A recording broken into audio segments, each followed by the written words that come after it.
God grant me courage and strength. Joshua chapter 4.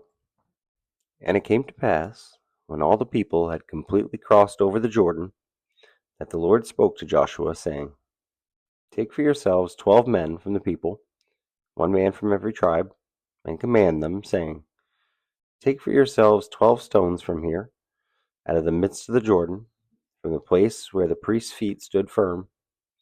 You shall carry them over with you, and leave them in the lodging place where you lodge tonight. And then Joshua called the 12 men whom he had appointed from the children of Israel, one man from every tribe.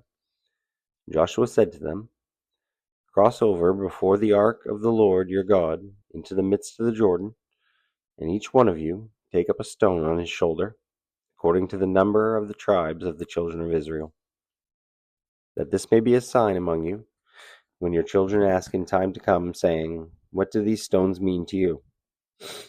Then you shall answer them, that the waters of the Jordan were cut off before the ark of the covenant of the Lord.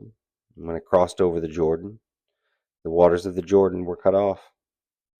And these stones shall be for a memorial to the children of Israel forever.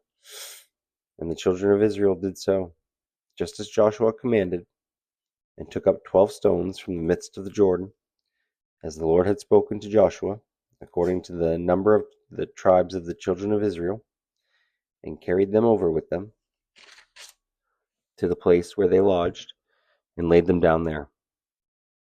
And then Joshua set up 12 stones in the midst of the Jordan, in the place where the feet of the priests who bore the ark of the covenant stood, and they are there to this day. And so the priests who bore the ark stood in the midst of the Jordan until everything was finished that the Lord had commanded Joshua to speak to the people, according to all that Moses had commanded Joshua. And all the people hurried and crossed over.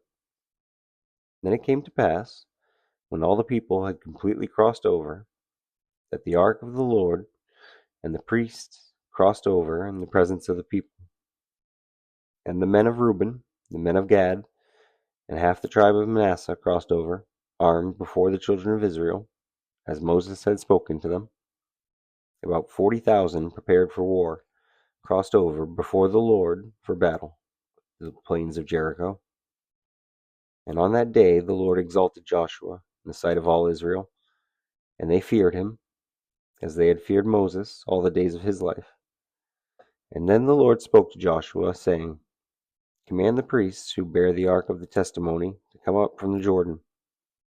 And Joshua therefore commanded the priests, saying, Come up from the Jordan. And it came to pass, when the priests who bore the ark of the covenant of the Lord had come from the midst of the Jordan, and the soles of the priests' feet touched the dry land, that the waters of the Jordan returned to their place, and overflowed all the banks as before. Now the people came up from the Jordan on the 10th day of the first month, and they camped in Gilgal on the east border of Jericho. And those 12 stones which they took out of the Jordan, Joshua set up in Gilgal. And then he spoke to the children of Israel, saying, When your children ask their fathers in time to come, saying, What are these stones? Then you shall let your children know, saying, Israel crossed over this Jordan on dry land. For the Lord your God dried up the waters of the Jordan before you until you had crossed over, as the Lord your God did to the Red Sea, which he dried up before us until we had crossed over, that all the peoples of the earth may know that the hand of the Lord, that it is mighty, and that you may fear the Lord your God forever. Thank you for watching. Please remember to like, follow, and subscribe so you can follow me on this journey. Have a blessed day. Amen.